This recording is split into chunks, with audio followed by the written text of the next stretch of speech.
Okay mga kapatid, may gagawin po tayo.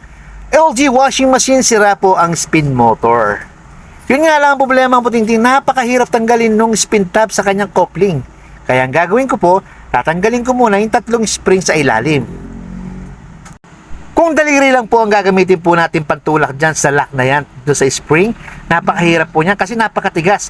Meron po akong tuturong technique sa inyo, mas madali. Gagamit lang po tayo ng T-wrench number 19. Yan po yung gagamitin po natin pang tanggal ng lock. Ilalagay lang po natin sa dulo, tapos pupukpukin lang po natin yung T-wrench. Ganun lang po kadali mga kaputingting.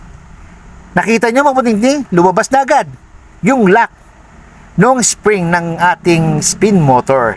Ganyan din po gagawin po natin sa dalawa pong naiwan. Kung wala naman po kayong T-wrench sa number 19, pwede po kayong gumamit ng tubo o kaya yung mga PVC. Ang importante lang naman dito mga putingting, matulak po natin yung lock na yun, no? Kailangan po talaga natin ng tubo. Mas mabilis po kasi siya pag ganyan po ang ginamit po natin, tapos tutulak na lang po natin sa daliri. Tanggal na po siya. Ngayon, pwede ko na pong pukpukin yung coupling niya para maghiwalay po yung spin tab at yung spin motor. Okay mga kaputingting, salamat po sa panonood po ninyo. God bless po sa ating lahat.